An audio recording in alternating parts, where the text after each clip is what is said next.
Կատարված աշխատանքի եւ զեկույցի համար զեկույցում բավականին լայն ուսումնասիրություններ կատարված, հատկապես այն դիմում բողոքների մասով, որը եկել է ձեզ ըստ մարմինների եւ ըստ կազմակերպությունների, իհարկե մեծ տոկոսը կազմում էր այլ մարմիններ եւ կազմակերպություններ 4087 բողոք, խնդրեմ մի փոքր բացեք ես 4087-ը կոնկրետ մեծամասամբ որ մարմին է վերաբերում, բայց ամենաշատը դրանից հետո գալիս է ներքին գործերի նախարարություն 1887 բողոք, Աշխատանքի եւ սոցիալական հարցերի նախարարություն 1256, Պաշտպանության նախարարություն 683 եւ տենց նվազման միտում ունի։ Ինձ հետաքրքիր է ներքին գործերի նախարարության բողոքների որակական մասը, ինչ տեսակի բողոքներ են իրականում, հետո տեսել եմ վերլուծության մեջ իհարկե կա ինչպիսի կարգապահական տուժերի կամ խիստ պատիժների ենթարկվել ներքին գործերի նախարարության աշխատակիցները, բայց հիմնական բողոքը, որպես առաջնային օղակ քաղաքացու հետ շփման մեջ ներքին գործերի նախարարության որ ստորաբաժանումն է եւ ինչ տիպի բողոքների որակ կա այդ մասով։ Երկրորդ հարցս վերաբերվում է Լեռնային Ղարաբաղից բռնի տեղահանված անձանց եւ այս վերջի շրջանում շատ հաճախ է խոսվում որ կա համակարգված ատելության խոսք ընդդեմ Լեռնային Ղարաբաղից բռնի տեղահանված մեր հայրենակիցների նկատմամբ, արդյոք դուք ձեր ուսումնասիրություններում տեսել եք նման համակարգված մոտեցում, որտեղ կա անհատներ կամ քաղաքացիներ, որոնք իհարկե դատապարտելի են նրանց հանրային խոսքը, եթե ատելության խոսք է պարունակում, բայց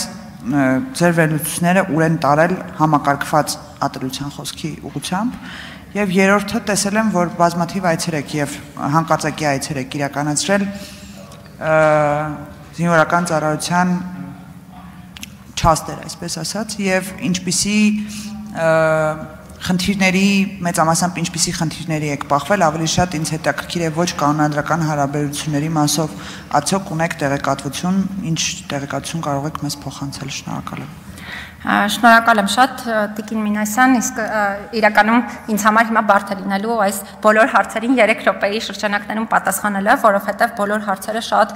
մեծ այսպես ու ծավալուն ոլորտներ են ներկայացնում, հետևաբար փորձեմ շատ հակիրճ, բայց թիրախային պատասխաններով հանդես գալ։ Այո, նշեցիք, որ ներքին գործերի նախարարության, աշխատանքի եւ սոցիալական հարցերի նախարարության, պաշտպանության նախարարության հետ կապված բավականին մեծ թվով բողոքներ ունենք, սրանք պայմանավորված են նաեւ կոնկրետ ժամանակահատվածներով, որովհետև օրինակ, եթե խոսքը ներքին գործերի նախարարության մասին է, հիմնականում հավաքների ազատության իրավունքի իրացման ժամանակահատվածում կամ օրինակ ձերբակալվածներին պահելու վայրերում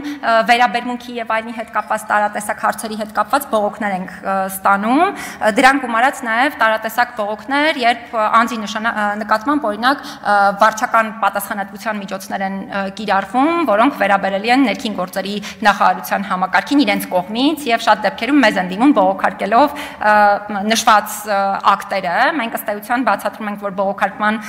ընթացակարգ չենք այս ոլորտի հետ կապված, բայց լիքը դեպքերում մեր միջամտությամբ խնդիրները լուծվել են։ Աշխատանքի եւ սոցիալական հարցերի նախարարության հետ կապված կենսաթոշակների հարցեր, խնամքի հաստատություններ եւ այլն գրեթե այս բոլոր ոլորտների հետ կապված բողոքներ ստանում ենք։ Պաշտպանության նախարարության առումով տարատեսակ են բողոքները, հիմնականում մեծ թիվ են կազմում զորակոչի ժամանակահատվածում փորձաքննությունների հետ կապված բողոքները շատ մեծ թիվ են կազմում, բայց նաև պարբերաբար բողոքներ ենք ստանում բժշկական օգնության եւ սպասարկման հարցերի հետ կապված, պիտի անկեղծ լինեմ եւ նշեմ, որ նաև անանուն թեժ գծի նահազանգեր ենք ստանում վատ վերաբերմունքի դեպքերի հետ կապված եւ բնականաբար այս բոլոր հարցերի առումով հետեւական ենք լինում դրանց լուծումներ գտնելու առումով։ Նշեցիք, այո, ես իրոք բավականին հաճախ եմ այցելում տարբեր վայրեր, հաստատություններ, այդ թվում զորամասեր եմ բավականին հաճախ այցելում եւ ինքս էլ այստեղ խոսք գնաց ըստ էության կյանքի իրավունքի պաշտպանության խաղաղ պայմաններում մահվան դեպքերի մասին զինված ուժերում, պիտի նշեմ, որ դրանց մեծ մասի պատճառները շատ դեպքերում նաև հենց այդ ոչ կանոնադրային հարաբերություններն են, որոնք կարծում եմ որոշակի առումով հնարավոր եղել է հաղթահարել, այսինքն ժամանակի ընթացքում ոլորտը կատարելագործվել է, բայց միանշանակ է, որ ոլորտում խնդիրները լուծված չեն, ավելին ասեմ, այն մեխանիզմները, որ ներդրվել են, օրինակ սպա հոգեբանի ինստիտուտ եւ այլն, թեև իրոք շատ լավ է, այսինքն սա կարևոր ներդրում է այս process-ում համակարգը զարգացնելու առումով, բայց հիմա էլ բավականին շատ են խնդիրները ոլորտում, օրինակ մասնագետները շատ դեպքերում բավարար գիտելիքներ չունեն, ոլորտում ներգրավելու թեև հիանալի մարդիկ են եւ այլն եւ այլն։ Եվ քանի որ շատ քիչ ժամանակ ինձ մնաց հարցին պատասխանելու, վերջին հատվածին անդրադառնամ, նշեցիք արցախցիների նկատմամբ ատելության խոսքի մասին, այս հարցին ես ինքս անդրադարձել եմ, խոսելով ատելության խոսքի իհարկե բոլոր տեսակների մասին, նաեւ Լեռնային Ղարաբաղից բռնի տեղահանված մեր հայրենակիցների նկատմամբ ատելության խոսքի մասին, ես համարում եմ, որ այո, կա ատելության խոսք, բայց այդ ատելության խոսքը ոչ միայն այս խմբի նկատմամբ է, ատելության խոսքը Հայաստանում բոլոր խմբերի նկատմամբ է։ Օրինակ կան падգամավորներ, որոնք կրոնական ազատությունների հիմքով անընդհատ ատելության խոսք են տարածում, նորից սա շատ գործընկերային ասեմ, չպատկերացնելով, որ իրականում խոսքը ատելության խոսքի մասին է, որովհետև կան խոսքի տեսակներ, որոնք այո, մեր հանրությունը չի պատկերացնում, որ խտրական խոսք է իր էությամբ ըստ էության եւ ատելության խոսքի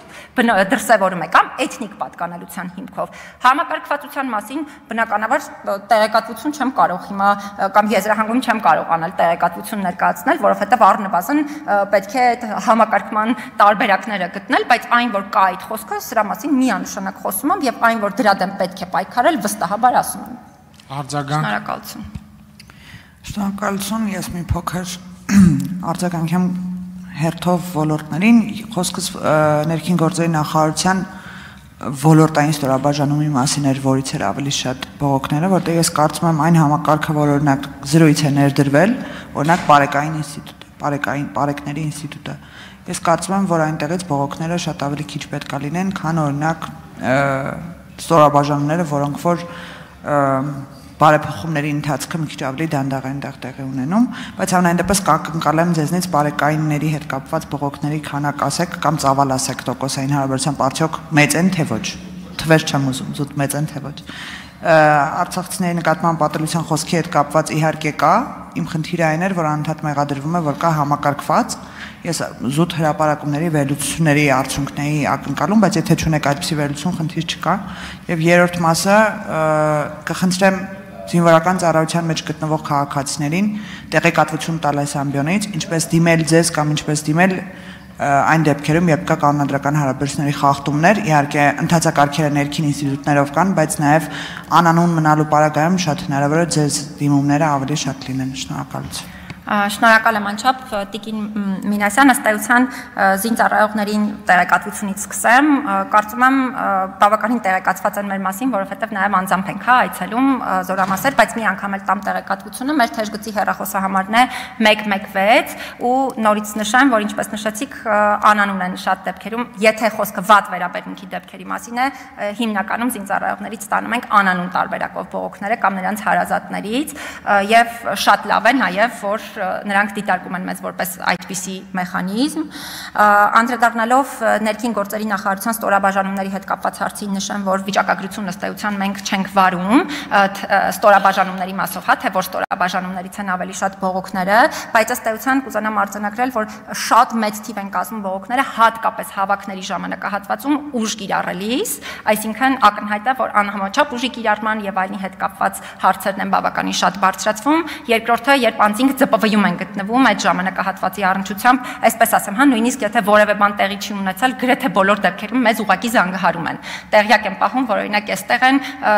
եթե կարիք է լինում, իհարկե արագ արձագանքման այցեր անում ենք, բայց շատ են մեծ զանգերը ԵՊՎ-ներից տարբեր հարցերի հետ կապված։ Ինչ վերաբերում է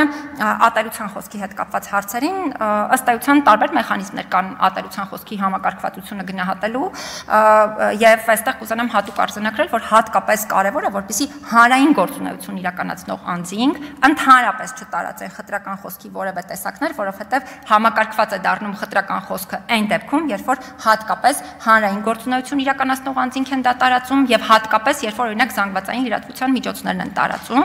եւ այս առումով միանշանակ բոլոր խտրական խոսքերի տեսանկյունից շատ կարեւոր է, որպեսզի մենք կարողանանք բացառել հանրային գործունեություն իրականացնող անձանց կողմից խտրական խոսքի տարածումը, մեկ էլ մի բան հիմա այստեղից արձանագրեմ հատուկ, որովհետև մարդիկ դարձյալ շատ դեպքերում չեն պատկերացնում, որ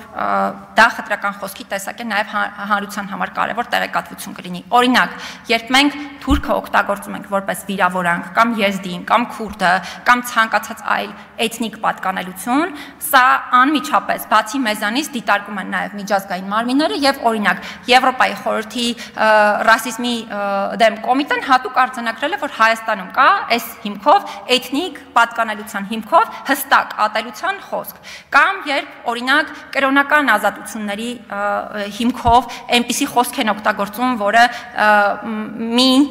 համոզմունքի մյուսի նկատմամբ գերակայության այսպես տպավորություն է ստեղծում եւ այլն, սա էլ խտրական խոսքի տեսակ է, կամ երբ օրինակ անձի ծննդավայրի հիմքով, հա,